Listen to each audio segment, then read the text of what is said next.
أعوذ بالله من الشيطان الرجيم. بسم الله الرحمن الرحيم. الحمد لله رب العالمين، والصلاة والسلام على أشرف الأنبياء والمرسلين وعلى آله وأصحابه أجمعين. رب اشرح لي صدري ويسر لي أمري واحلل عقدة من لساني يفقه قولي. رب يسر ولا تعسر يا كريم. السلام عليكم ورحمة الله وبركاته. Alhamdulillah, syukur kepada Allah Subhanahu Wa Taala, kita masih lagi diberikan ruangan kesempatan untuk meneruskan tafaqquh kita pada kitab Kashifatus Saja yang dikarang oleh Al-Imam Muhammad Nawawi Al-Jawi Asy-Syafi'i rahmatullahi alaih.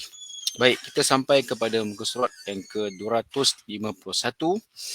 Okey, sebelum kita masuk kepada faslun fi wajibatis sujud, kita lihat dahulu yang berada dekat syarah tu, wala yusannu raf'ul yadain. Yang mana kita patah baliklah kepada topik yang lepas, ya, sebelum kita masukkan dalam bab sujud, dalam bab takbiratul ihram ataupun takbirah. Kita lihat kata asy-syarih mengatakan wala yusannu raf'ul yadain fi ghairi hadhihi al-mawadi'il arba'ati kal qiyam min jalsatil istirahati wa min as-sujudi. Okey, tidak digalakkan kita mengangkat daripada angkat tangan, kan, Allah angkat tangan ni tidak digalakkan, tapi tak sempurnalah kita baca ni. Tengok sebelah jap. Tengok patah balik. Okey, jadi kita juga sebenarnya digalakkan mengangkat tangan ketika, okey, so kita clear, ya. Beza di antara maaf, takbiratul ihram dengan raf'ul yadain. Takbiratul ihram ialah ucapan Allahu Akbar. Adapun raf'ul yadain ialah sunat hayat, kita melakukannya ketika mengucapkan Allahu Akbar takbiratul ihram. Okey, dah pun kita bincangkan, ya. Cuma kata ulama, apakah tempat-tempat yang kita digalakkan untuk mengangkat tangan selain daripada takbiratul ihram? Yang keduanya ialah indar ruku', kita ketika nak sujud tu, dan kemudiannya ketika i'tidal, dan kemudiannya ketika kita bangun daripada tasyahud awal. Selepas kita tasyahud awal, Allahumma salli ala Sayyidina Muhammad, kita akan bangun. Allahu Akbar. Dan bila kita bangun itu, yang mana kita berada dalam takbir yang ketiga ataupun rakaat ketiga, kita pun angkat Allahu Akbar lah. Itu dipanggil empat tempat yang sunat hayat okay, untuk dilakukan raf'ul yadain. Ya, jangan keliru di antara takbiratul intiqalat, takbiratul ihram dan juga raf'ul yadain. Takbiratul ihram dan intiqalat ini, dia adalah perbezaannya. Takbiratul ihram adalah yang wajib, takbiratul intiqalat yang sunat. Tapi itu semua ucapan Allahu Akbar. Adapun raf'ul yadain ialah mengangkat tangan. Angkat tangan tu sunat ketika bila? Ketika empat tempat. Takbiratul ihram, kemudiannya ketika nak rukuk, okey, Allahu Akbar, nak rukuk tu, huwi ila rukuk, ketika kita sujud, nak rukuk, nak turun, bukan nak bangun. Bangun tu ialah i'tidal. Tapi ketika sujud, nak sujud tak pernah orang buat pun, bukan kita punya praktis pun nak buat. Nak sujud tu kita Allahu Akbar, jarang orang buat lah. Kita pun tidak disunatkan. Juga ketika bangun ke rakaat yang ketiga selepas tasyahud awal. Halas, terus lagi. Apa kata Syekh lepas tu? Wala yusannu, next page. Wala yusannu raf'ul yadain fi ghairi hadhihi al-mawadi'il arba'ah, dan tidak digalakkan kita untuk mengangkat tangan selain empat tempat ini, tak disunatkan pun. Okey. Kal qiyami min jalsatul istirahah, seperti bangun daripada jalsah istirahah, daripada rakaat pertama, kedua, dan tak perlu. Okey, tak apa. Tak perlu tu maknanya tak digalakkan lah. Okey. Baiklah, kita pergi terus kepada faslun fi wajibatis sujud. Syurutus sujudi sab'atun. Syarat sujud supaya ia sah. Sujud tu memang rukun dalam setiap solat, fardu maupun sunat, melainkan sembahyang jenazah. Okey. Kalau kita nak sujud, memang namanya itu merupakan kerukunan ataupun rukun. Tapi kalau kita buat rukun tersebut tanpa melengkapi 7 syarat ini, tidak sah kita punya sujud dan implikasinya tidak sah solat. Okey. Faslun fi wajibatis sujud, syurutus sujudi sab'atun. Terus. Apakah sujud ni? Secara ringkas kita baca bawah sikit. Lughatun tatamunu wal mailu, membengkokkan dan juga merendahkan. Merendahkan, mailu ni cenderung ataupun condongkan. Okey. Seterusnya, ayas juda mata ni. Ayas juda ala sab'ati a'dha, hendaklah dia bersujud di atas 7 anggota. Apa dia? Wa antaku, itu syarat pertama tu. Pertama sekali, syarat pertama hendaklah dia sujud di atas 7 anggota. Tengok syarah. Lima ruya an Ibn Abbas annahu qala qala Rasulullah sallallahu alaihi wasallam umirtu an asjuda ala sab'ati a'dhumin ala al-jabhati wal yadaini wal rukbataini wa atrafil qadamain. Aku diarahkan untuk bersujud di atas 7 anggota. Apakah dia? Jabhah ni, dahi ini mesti kena. Wal yadaini, dan 2 tangan. Tapak tangan lah yadain ni. The itlaqul kul wa idaratu al-juz. Nama dia yadain, tapi yadain tu bermaksud rahatain. Okey? Rahatain ni, rahah. Okey, kita punya telapak tangan ini. Rukbatain, lutut kita. Wa atrafil qadamain, dan juga batin kita pada kaki kita. Tak tunjuklah kaki ni. Kaki tak boleh pula ni. Mana kaki kita tu, kalau anggar ni kaki, bawah ni tu atraf, hujung tu. Okey? Baiklah, wa alla akuffa as-siyaba wasy-sya'r, tidak aku melipatkan ataupun menyingsingkan pakaian dan juga dengan rambut, ikat rambut. Khalas. Itu bahas yang lain. Baik. Habisnya, 7 anggota tu mesti ada. Kalau tiba-tiba kita sujud, kepala terangkat, tu bukan sujud nama dia. Kita sujud, tapi yang kena tempat sujud tu lidah kita je. Kita menjelirkan lidah. Tidak boleh lah macam tu. Memang tak buat pun, tapi orang akan bertanya, oh, wajib. Jadi wajibnya kena cecahkan kita punya sejadah, kita punya jabahah ataupun dahi ni, ya wajib. Itu syarat sah sujud. Saniha, yang kedua, an takuna jabahatuhu maksyufatan. Ini dia. Dia punya dahi ni bila kita bersujud hendaklah maksyufah, terbuka.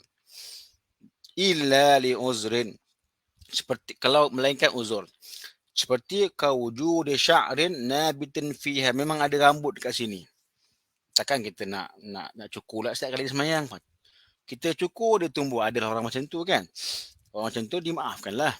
Ataupun isabatin liwaja'in, memang tak boleh. Main bola ke, cedera, aksiden ke, bertampal kita ni. Penuhlah tampal tu. Kalau setakat luka-luka tak ada masalah.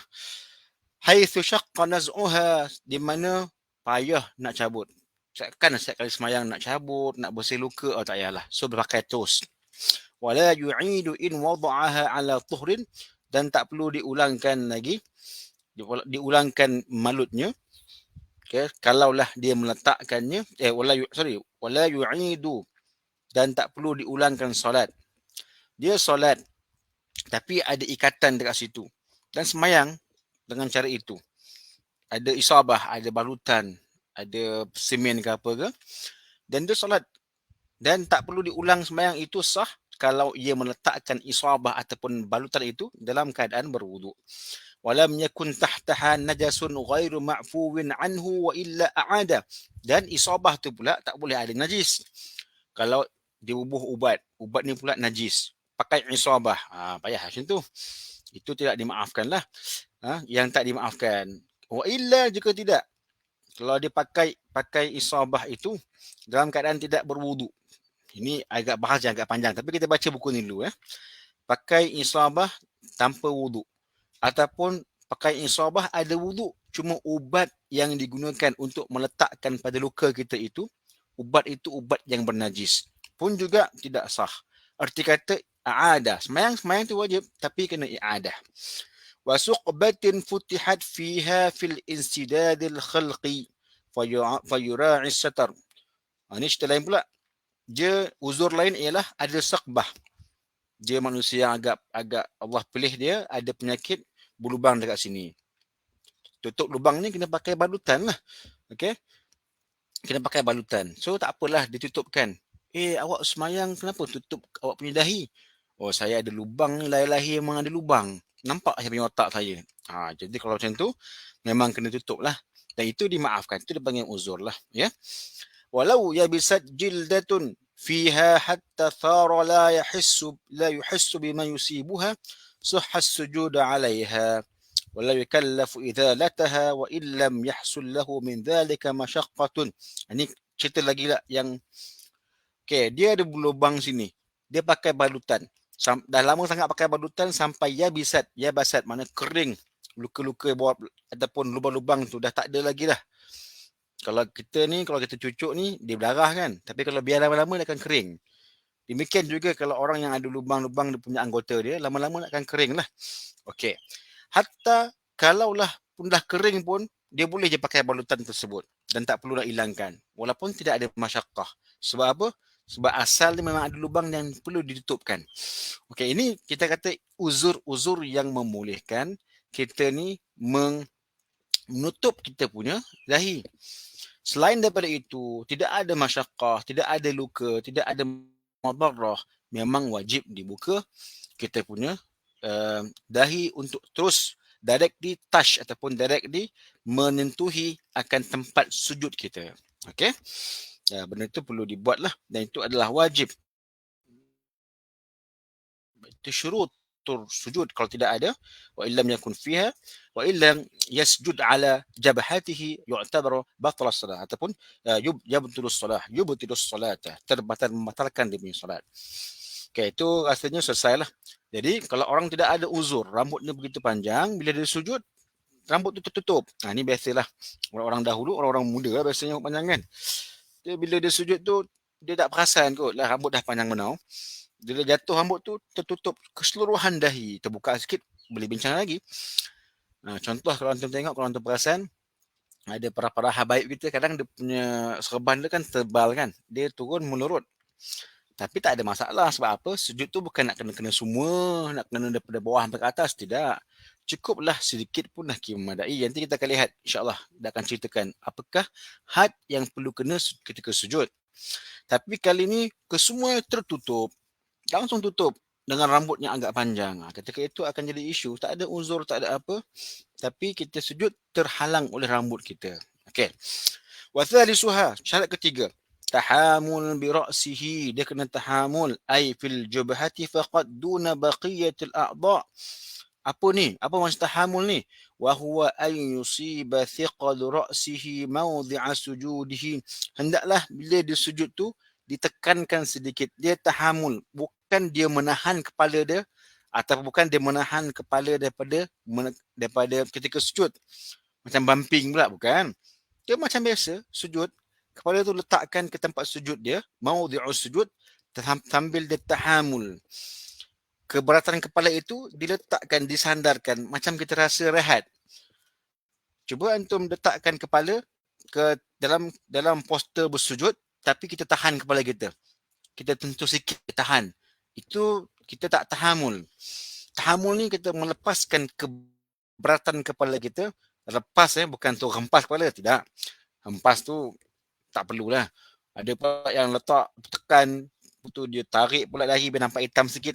Tu tak ada keperluan pun. Tahamul ni maknanya kita meletakkan kita punya kepala, keberatan tu ada terletak, ada berlaku ke tempat sujud kita. Kalau dalam setengah kitab dia kata apa? Tak silap ni dalam kitab Hasyiah Bajuri, dia kata sampai kalau seolah-olah kalau kita letakkan kain kotel ataupun kain, dia akan berbekas kesan daripada keberatan kepala yang berat itu. Kepala tu tak berat pun tak apa. Yang penting bila dia tekan tu ada kesan. Bukti dia mentahamulkan kepala dia. Okey? Bukan kita tahan. Bukan touch sikit je. Kenakan pemurkaan, tidak. Kita tahamulkan. Okey? Macam tu maksud dia. Baiklah. Terus lagi. Yang keempat, warabi'uha adamul khubiyyi li ghairih. Dia ketika melakukan sujud, dia turun sujud tu bukan sebab lain. Dia punya syarah dia apa? La yaqsuda bis sujudi ghairahu wahdah. Dia tidak pun meniatkan untuk sujud itu benda lain. Contohnya, as-suqutu min a'la ila asfal Wa amma bidhammi faqat fa ma'nah al-irtifa'. Tak maksud macam ni. Ialah ketika dia sujud tu, ketika dia turun daripada i'tidal, i'tidal tu dia sami Allahu liman hamidah, ketika itu dia beri'tidal, dan ketika dia sujud itu memang niat dia, memang dia punya qasad dia, saya nak pergi sujud. Bukan suruh berniat. Nawaitu sujud lillahi ta'ala, tak ada niat sujud pun. Tapi kenapa awak turun sujud? Rukun tu. Tapi kalau niat lain, kenapa turun sujud? Bukan tadi saya pening kepala nak pening, tak tahan lah. Saya pun turun sujud lah. Lepas rukuk, i'tidal turun sujud. Kenapa sujud? Kenapa turun? Saya pening kepala. Kena sujud baru hilang pening kepala. Itu dah lain lah sebab dia. Tapi kalau memang dia nak sujud, dah i'tidal, sujud dah lepas tu. Itu yang dipanggil sebagai sujud bukan sebab kerana lain. Yang kelima, al-khamisuha alla yasjuda ala syai'in, hendaklah tidak disujud di atas benda lain. Tengok. Baca betul-betul ni, jangan terkeliru perempuan. Yang paling penting perempuan ai muttasilin bih. Benda lain itu benda yang bersambung dengan dia. Tengok apa sifat dia. Yataharraku biharakatihi ay qiyamihi walau bil quwwah. Bi'an, contoh dia apa? Shalla qa'idan wa sajada ala muttasilin bih la yataharraku biharakatihi fil qu'ud wa kanu bihaisu law shalla min qiyamin lataharraka biharakatihi fayadurruhu dhalika. Tengok ini kena faham betul-betul. Kita sujud di atas mana-mana benda yang benda itu bersambung dengan kita. Apakah dawabit ataupun parameter dia bersambung? Kalau kita bergerak, dia bergerak. Contoh paling mudah ialah serban lelaki ataupun tudung perempuan. Kita pakai serban besar. Ada ekor. Ekor tu besar lah. Kalau ekor kecil tak ada masalah. Ekor tu besar. Kalau serban Azhar tu yang warna merah putih tu tak ada masalah. Dia tak ada kepala, dia tak ada ekor. Ni yang ekor yang besar, serban Sudan tu besar ekor dia. Boleh buat selimut bagai. Jadi bila dia sujud, dia besar, serban besar, merangkap selimut dan juga merangkap macam-macam, tuala dan sebagainya, besar dia punya tu. Bila dia sujud, ekor tu jatuh ke belah muka dia. Alang-alang jatuh, dia pun terus melapikkan dia punya muka ataupun dahi dia. Dan lapik tersebut adalah serban dia. Serban dia tu adalah yatasilu bih, bersambung dengan dia. Dan serban tu pula yataharrak biharakatihi. Serban tu pula bergerak dengan pergerakan dia. Melainkan serban yang tak bergerak. Itu cerita lain lah. Apa serban tak bergerak? Serban tu panjang sangat. Bersambung daripada kepala sampailah ke tempat sujud dia. Kat kepala dia serban, dekat bawah jadi sejadah. Panjang gila lah. Maknanya kalau dia berdiri, dia rukuk, dia sujud, tak bergerak pun benda tu. Nak kata panjangnya serban tu, kepala sampai ke sejadah. Itu cerita lain, tapi tak ada orang buat macam tu lah. Yang biasa berlaku ialah lelaki yang solat, serbannya itu agak besar. Ni normal ni, bukan Melayu tak ada lah, Arab. Sudan kemungkinan kan. Orang Mesir pun juga ada. Serban tu bila dia dah sujud, serban tu bergerak, dia bangun, serban tu bergerak, bangun. Dia sujud, dia rukuk, serban tu akan jatuh. Bila dia sujud, serban tu ditarik untuk menutupi muka dia. Okey, itu dipanggil sujud ala syai'. Sujud di atas sesuatu perkara yang bersambung dengan diri dia, di mana bila dia bergerak, serban tu juga akan bergerak. Okey. Hatta kalau dia semayang duduk, dia semayang berdiri, serban tu akan bergerak. Semayang duduk, serban tak bergerak sebab serban tu panjang. Pun dalam kes itu pun kalau dia sujud atas serban dia pun akan juga membatalkan sebab tetap serban itu yataharrak biharakatihi fil qiyam. Okey, halas. Okey, jadi faham perempuan juga sama, terkong panjang. Terkong tu kan bergerak dengan pergerakan dia. Bila bangun, terkong tu ikut dia. Bila dia rukuk, terkong tu turun. Bila sujud, orang perempuan ni, muslimat ni, telekung yang dipakai tu, telekung tu kan labuh sampai ke pusat dia. Dia bentangkan ke depan untuk dia jadikan sebagai tempat alas sujud. Di situ, dia yasjud ala syai', satu perkara. Sujud atas satu. Kita kecilkan lagi. Syai'un tu pula, yatasilu bih, bersambung dengan diri dia. Diri mana? Diri perempuan tu lah. Anggota badan dia. Dan juga tudung tu juga yataharrak bi harakatihi, bergerak dengan pergerakan dia. Dia bangun, tudung tu bangun. Dia rukuk, tudung tu rukuk. Jadi di situlah dia panggil yasjud ala syai', maka itu fayadurru zalika sujud, akan memudaratkan sujud tersebut, tidak sah lah. Okey, benda tu kena berhati-hati. Okey, baiklah. Fala yasihhu, dan juga dia kata apa? Fala yasihhu sujudu ala nahbi yadihi, juga tak boleh sujud atas tangan dia. Sebab tangan tu bersambung dengan dia. Ya, tangan dia kan mesti bersambung. Ammal munfasilu walau hukman, adapun perkara yang terpisah sekalipun secara hukmi, contohnya udin, kayu, mendilin, sapu tangan, fayasihhu sujud alaihi, macam sejadah kita lah. Hari ni kan dah sembahyang bawa sejadah. Itu tak ada masalah. Even kalau kita buat sejadah kecil pun tak ada masalah. Even buat sapu tangan pun tak ada masalah. Kenapa?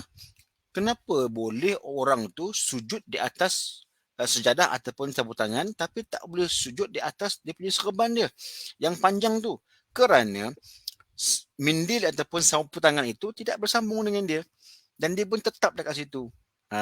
Itu isu dia. Okay, mohon faham ya.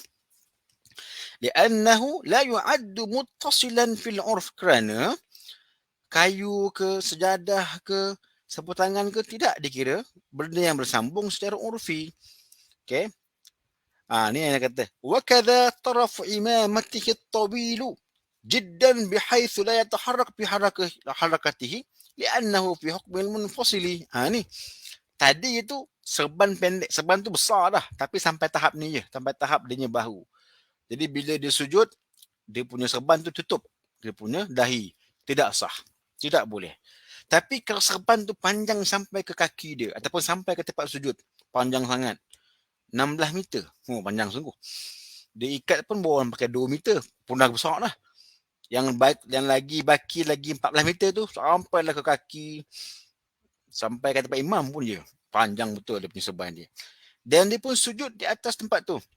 Serban lebihan yang berada kat kaki dekat tempat sujud tu, sah tak? Tak ber. Tidak mengapa. Kenapa pula tidak sah? Kerana serban itu memang bersambung, tetapi la yataharrak biharakatihi. Serban itu tidak bergerak dengan pergerakan dia. Kan bergerak sikit-sikit. Ya, tapi serban tu kan dah memang kat bawah diam dia. Macam sejadah lah serban itu. Jadi bila dia sujud atas serban ni, walaupun nama sujud di atas serbannya, tapi serbannya itu panjang. Erti kata memang panjang pun, memang tak bergerak. Dia bangun, dia melompat pun tak bergerak serban tu. Kenapa? Panjang sangat. Dalam isu itu tidak mengapa. Walaupun nampak pelik lah. Panjang betul serban dia. Itu cerita nombor 2. Sah tak sah? Sah kerana memang panjang dan tidak bergerak dengan pergerakan si yang orang yang memakai serban tersebut. So, be aware ya, be aware.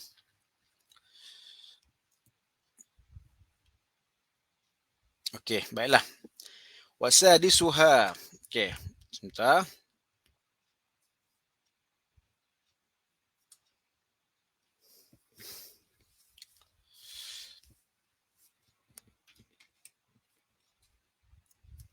Okey. Yang keenam, apakah dia punya syarat dia? Dia punya syarat sujud, irtifa'u asafiliha. Kenalah terangkat. Bukti sujud tu betul belakang kita ni. Bila kita sujud, kepala kat bawah, belakang kita punya punggung ni akan terangkat. Bila kepala kat bawah, punggung angkatlah. Tapi kalau kepala bawah, punggung kat bawah juga, itu bukan sujud. Namanya menyarap. Tak boleh. Dia kena sujud. Wahia, apa yang kena terangkat tu? Ajizatuhu wa ma haul. Ajizah ni punggung belakang lah. Ala a'alih, mana dia angkat lebih tinggi daripada kepala. Bila dia sujud, kepala tu a'alih. Kepala tu adalah kepala ke atas. Kepala ni yang atas. Punggung ajizah tu yang bawah. Bila sujud, yang bawah akan terangkat, kepala akan ke bawah. Itu nama dia sujud. Okey, baru nama sujud. Okey, wahia, apa kepala ni? Apa a'alih ni? Iaitu ra'suhu wa mankibah. Kepala dan juga dia punya bahu. Jadi dalam postur sujud, kepala bahu mesti di bawah. Okey, dan juga ajizah, punggung dia kat belakang, ke atas. Okey, macam tu dia punya cara sujud.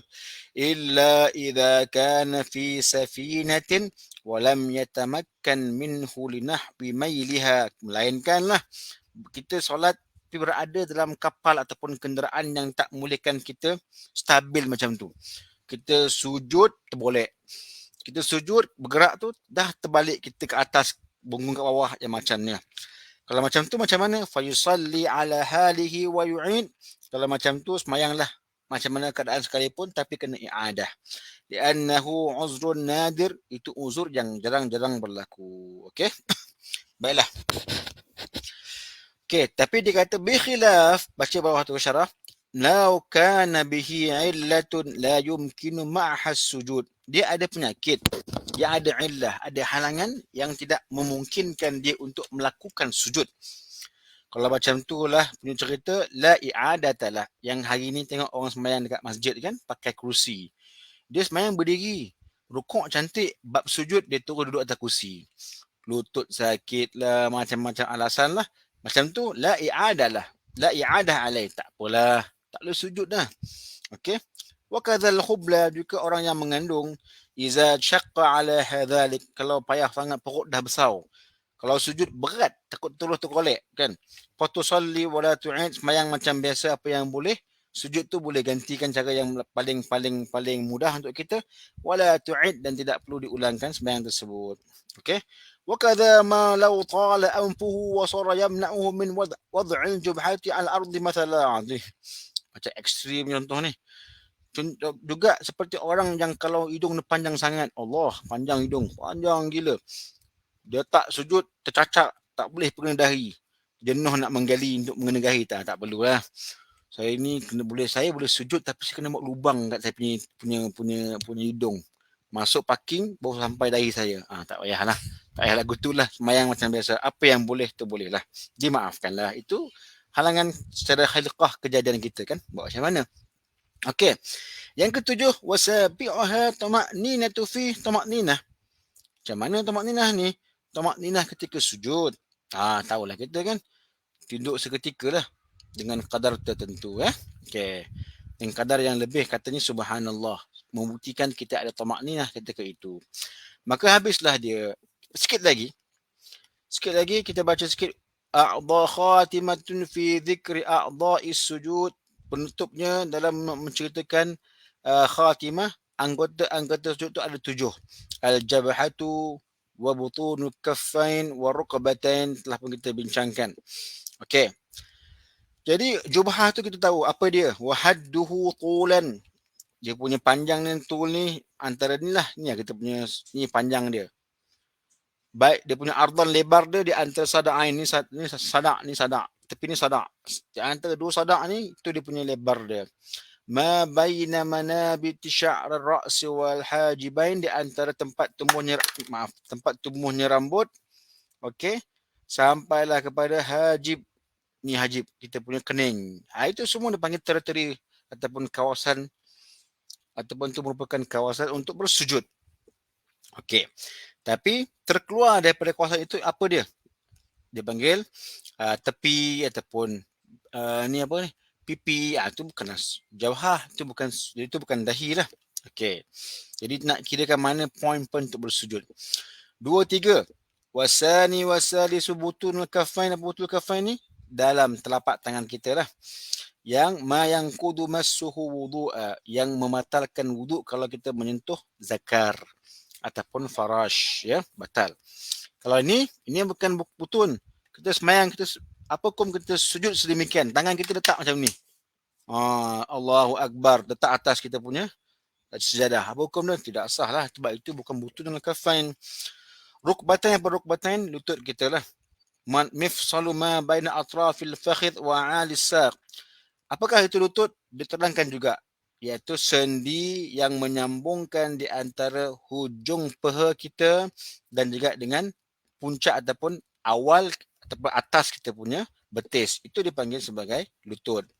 Okey, baiklah. So itu yang kena, lutut tu kena turun. Baiklah. Sikit lagi, wasadisu wasabi'. Apakah yang ketujuh? Butunu asabi'ir rijlain, iaitu dalam telapak kaki ataupun hujung jari kaki kita. Okey. Tengok bawah tu. Sikit lagi sebelum kita habis. Wa yakfi wad'u juz'in min kulli wahidin min hadhihi al-a'dha'i as-sab'ati walau min asbu'in. Asbu'in, usbu'in faqat. Memadai letak sebahagian sahaja pada anggota tujuh ini. Bukan dahi ni bukan semua nak ditempelkan. Saya kena pusing. Kenapa? Dahi saya lebar. Baru kena semua. Tak perlu. Kena tengah-tengah ni pun nak. Okey, ni kan juzuk. Kan? Bila kita sujud, tengah-tengah dia kena. Kenapa? Ini kan juzuk juga. Tak ada masalah. Tangan kita. Kata Syekh ni, walau min usbu'in faqat. Walau min yadin aw rijlin. Walaupun satu jari je. Allahu Akbar. Satu jari je. Oh, macam nak bumping lah. Power gila tangan ni. Tak. Bukan macam tu. Bukan main. Main-main salah lah hukum dia. Tapi sah lah. Sah. Yang penting tangan. Tangan tu bukan semua tak. Yang penting telapak tangan. Walaupun satu jari. Walaupun sebelah tangan. Okey. Tapi dia kata apa? Na'am. Iktisar ala wad'il ba'di min al-a'da'i sab'ati makruh. Tapi kalau tak buat semua. Okay, letak satu jari, dua jari, dia kelengkeng je, kononnya kuat lah tu. Okay, contohnya apa hukum dia? Boleh tapi makruh. Okay, makruh lah. Sebab, walaupun itu juga tangan, tapi makruh. Okay, elok letakkan semua. Jadi, orang yang, jadi kita boleh jawab balik, orang yang bersolat, memegang mushaf contohnya. Kita nak baca satu juzuk, tak hafal. Kita letak mushaf dekat depan kita, kipas tiup, langsung beralih muka surat, langsung jam terus. Tak boleh. Apa caranya? Kita pakai handphone kita. Bolehlah kita nak bergerak, jadi kita nak search kan. Nak belek ke sebelah. Tapi handphone tu kena pegang. Kena pegang. Mudah untuk kita alihkan ke next page. Bila pegang handphone tu, bila rukuk buat macam mana? Bila sujud buat macam mana? Kita akan pegang. Kalau sembahyang kat masjid takkan nak letak tepi, hilang lah nanti. Campak nanti, payah pula cari. Kita nak cari dia punya page tu balik. So, kita pegang handphone tu. Bila kita pegang handphone itu, sebelah tangan, kita akan sujud. Kalau tengah tempat pakai mushaf yang agak besar sedikit, tangan kita boleh pegang. Kita pun sujud macam biasa. Tangan tu ada mushaf kan? Bukankah dia menghalang tangan ni untuk kena semua? Ya, tangan kiri, tangan kanan memegang mushaf, tak boleh semua diturunkan. Tapi tangan kiri ada semua. So, tangan kiri ni sah ke? Dia mengesahkan kita semayang. Walaupun sebelah tangan kan. Kan kata Syekh ni kan. Walau min asbu'in faqat. Walaupun daripada satu jari. Ataupun satu tangan sahaja. Jadi jangan bangkit lah. Boleh sah ke? Bukankah rukun sujud tu 7 anggota? Tapi nampak dari dia sujud tu satu tangan dia pakai. Tangan kedua dia pegang mic. Kalau imam pegang mic lah, pegang apa lah. Tak apa. Kata Syekh Nawawi, mazhab Syafi'i macam tu. Walaupun hanya satu tangan sahaja ataupun satu jari sahaja. Okey? Tak ada masalah lah. Okey, itu dia. Cuma dia kata apa? Wa yusannu kashful kaffain. Okey. Tadi kita faham jubahah ni wajib buka kan? Bagaimana pula dengan lutut, dengan tapak kaki, dengan tangan? Adakah wajib buka? Paling pasti lutut memang kena tutup. Mana boleh semayang kosong pendek? Takkan semayang pakai kain, nak sujud kita angkat kaki, angkat kain. Mustahil lah. Jadi lutut tu memang wajib bertutup. Sebab tu aurat. Baik. Bagaimana dengan tapak tangan dan juga dengan kita punya kaki? Kaki pastinya boleh. Sebab itu merupakan boleh pakai stukin. Kalau tidak sah semayang pakai stukin. Saya masalah. Tangan macam mana? Boleh ke tangan ni kita semayang pakai guanti? Juanti ni ialah sarung tangan. Arab panggil juanti. Sarung tangan. Bolehkah kita pakai sarung tangan yang kita semayang? Adakah wajib dibukakan tangan sebagaimana dengan kita punya dahi?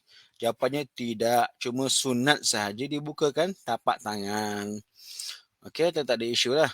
Boleh semayang pakai, boleh je solat pakai menggunakan sarung tangan, tidak ada masalah. Okey. Okey. Wa butunur rijlain fi haqqi dzakar wal amati.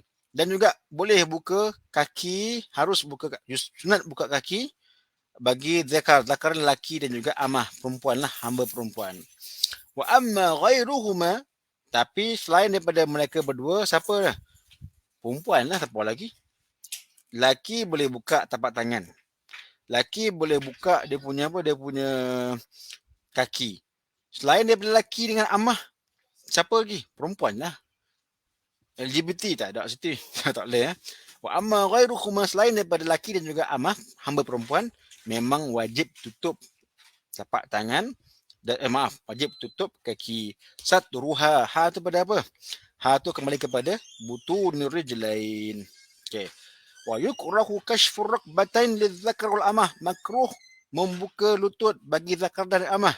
Kenapa? Kalau buka takut membawa kepada terbukanya aurat. Memang tak boleh lah. Okey. Baik. Jadi dia kata belas sikit sebelum kita habis. Wa yusannu tartib fil wada'. Bila kita solat, kita disunatkan. Ni penting belajar fiqh ni. Kita tahu apa cara terbaik. Sunat kita meletakkan bila kita turun tu, nak turun pergi ke sujud tu, kita ikut step dia. Mula-mula, ini orang muda, kalau selagi buat macam ni, insyaAllah kita sihat. Selagi sihat kita buat. Melainkan nanti dah sakit tu nombor lain. Cerita lain. Kita kena buat ataupun kita digalakkan buat, bila kita sujud, digalakkan kita turun dulu lutut kita. Tengah berdiri ni, turun, ni kaki lutut turun lutut dahulu. Ni kena praktikal ni. Kalau ada depan kita boleh buat. Turun lutut dahulu. Awalan, rukbatan awalan. Summal kafain, kemudian tangan kita parking dahulu. Summal jubha wal anfa ma'an, barulah letak kita punya dahi dan juga hidung. Hidung tidak wajib. Mazhab lain mungkin wajib. Mazhab Maliki wajib. Mazhab Syafi'i tidak wajib. Mazhab kita yang wajib cumalah dahi sahaja. Okay. Tapi hidung kita tak mancung, mungkin kita tekan sikit lah. Hidung mancung senang. Dia letak dahi, hidung dah melepet terkena dah. Okay, tak apalah, BAP. Tak wajib, Alhamdulillah. Okay, dia kata, fawadu'ul anfi ma'aha sunnah mu'akkadah. Sunat sahaja, tapi mu'akkad. Okay. Wala yakfi wadu'uhu wahdah. Tapi, letak hidung semata-mata tak memadai. Kena juga ada jubahah, ada dahi. Dahi itu yang paling utama. Hidung ni follow sahaja. Tapi kalau hidung sahaja, dahi tak kena, tak boleh. Melainkan hidung panjang sangat. Itu dah pun kita bincangkan. Wa yusannu kaunuhu maksyufan, digalakkan dia punya hidung ataupun dia punya apa? Punya hidung tu terbuka. Falau khalafat tartib al-madhkur aw iqtasara 'ala al-jubhah kuriha. Tengok. Kalau dia tak ikut tertib, dia turun daripada i'tidal, dia pergi kepada sujud tapi tak ikut tertib, dia terus terjun tangan dahulu, baru kaki, baru kemudiannya barulah dahi.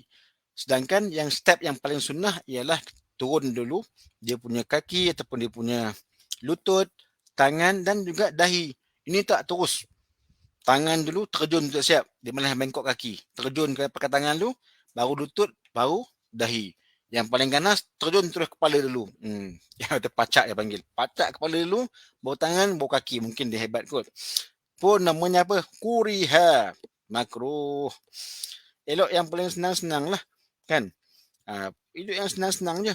Apa dia? Turun kaki, turun tangan, turun jubahah ataupun dahi. Itu paling cantik, paling mudah. Cuma Imam Malik mengatakan tidak. Tangan dahulu, baru kaki. Terbalik. Itu style terjun dia panggil. Imam Malik memahami Nabi kata apa? Nabi bersujud seperti turunnya unta. Unta kan turun dulu dia punya lutut dan baru ke tangan dia. Kena buka YouTube lah tengok gambar unta turun duduk macam mana. Islam, jadi mazhab Syafi'i memahami turun dulu lutut baru tangan. Imam Malik dia faham hadis yang sama, dia faham lain. Dia kata apa? Oh, kalau unta tu tangan dulu baru lutut. Khalas, itu khilaf mazhab, jangan gaduh-gaduh. Kita ikut mazhab kita, mazhab Syafi'i. Okey. Baiklah, khalas rasanya. So kita habis ada panggil sebagai Allahumma salli ala Rasulillah. Kita habis kita punya maudhu'us sujud. Nanti kita sambung faslun fi iddati syaddad fi tasyahhudi wa mawadhi'iha. Fasal dalam menerangkan bilangan-bilangan sabdu dalam tasyahud dan tempat-tempat insya-Allah taala. Wallahu subhanahu wa taala alam. Rabbana atina fid dunya hasanah fil akhirati hasanah wa qina azabannar. Sallallahu sayyidina Muhammad wa ala alihi wa sahbihi ajma'in. Alhamdulillah rabbil alamin. Taqabbalallahu minna wa minkum. Assalamualaikum warahmatullahi wabarakatuh. Okay, terima kasih.